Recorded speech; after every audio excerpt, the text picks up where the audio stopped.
Hello, lovely people. How are you all doing? I hope you're doing fine, and I really do hope you're doing well. My name is Nwadiuto. If this is your first time here, you're welcome, but if you keep coming back, you're much appreciated. Today, we'll be looking at parents or friends. Most times we say things like, be friends with your children, be friends with your children. That's the only way relationship could be built, and then you can pass across your communication and to be well understood. And then you also hear people say, no, be the parent, you are the parent, be this, be that. Our parents were strict and it made us this wonderful.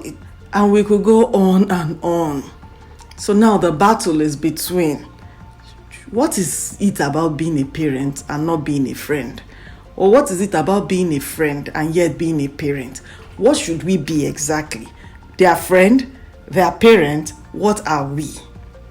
I mean, no one has the manual to parenting. No one has the manual to how to live life.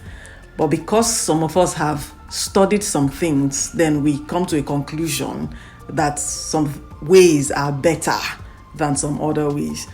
But is it always 100% true? Because we know of some people who went the other way and then things still turned out right. So there's still that little percentage of people who do not go by the book and yet things do not spoil. I stand with the school of thought that you should be the parent, yet their friend. But our place first is a parent. Then while you are parenting, you have the rod and yet you have the staff. What does that remind you of? The rod and the staff, they comfort me. Oh yes, taking the cue from our Father, because that's the same way He is with us. The rod and yet the staff. So the rod to correct and the staff to pull close. That rod stands for parenting. You are the parent. The staff is to draw you yet close, even after we have parented, in quotes, if there be anything like that. Our job, our first role is to be parents. And while we are parenting, our first duty as parents is to love our children no matter what and even if.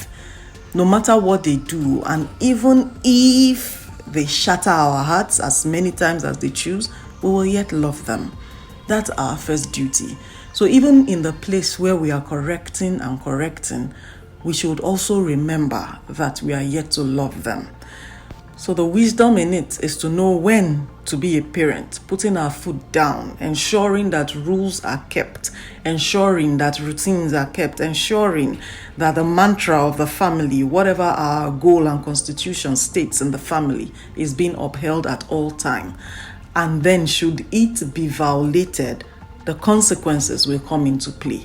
Consequences that we have sat together as a family, as a team, to put up.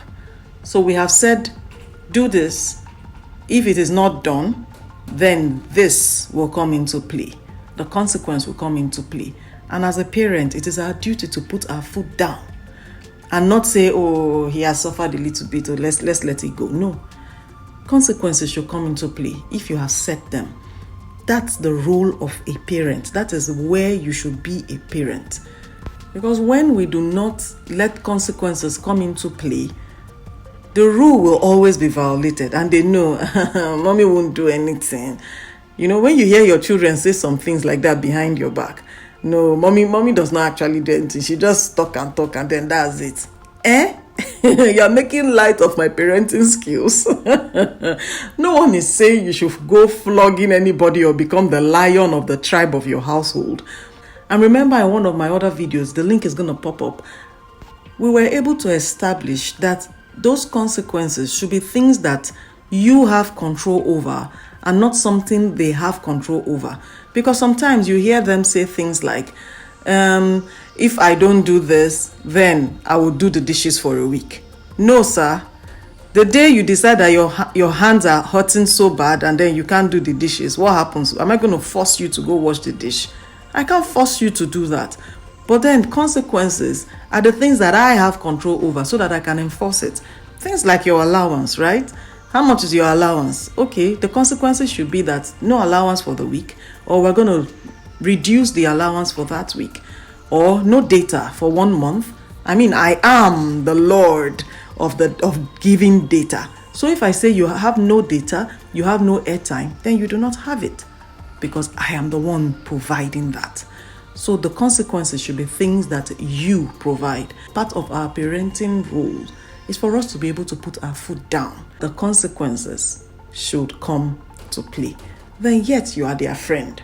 So even after you have given time out, even after you have let the consequence come to play, there should be a point where we are discussing and saying, oh, what did we learn from that? What did that teach us? What are you going to change? What would you do better? Let them be the one voicing these things out to their own hearing, so that you will know that something has changed, but not enforcing a consequence and then the child is going to rebel more. So let's have that point where we are bringing them close, and then we're saying how we feel. What emotions do you feel? What went through your mind when you were serving the consequence? What was going through your mind? How did that make you feel? What would you do differently? What would you change?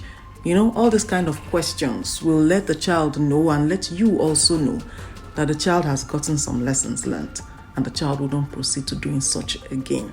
So yes, it is our duty to be parents. It's also our duty to be friends with them. It is at a place where you are friendly that you can teach some things. But the place where you are being the lion, you can't exactly teach anything, because to them you are just yelling and nagging. So they wouldn't really assimilate many or anything at all that you are saying. But at the place where we are having fun, we are relaxed, just enjoying ourselves, then you can pass across those teachings that you want them to uphold, to learn, and to abide by. So yes, be the parent, but yet their friend. We can't be 100% parent and zero friendly, or 100% friendly and zero parenting. It doesn't work. Both go hand in hand. In my opinion, both go hand in hand. Both complement the other. We can't use a hammer to paint a picture on a canvas. It just wouldn't come out right. You need a paintbrush to paint on a canvas. That's the same thing. We can't always be the lion.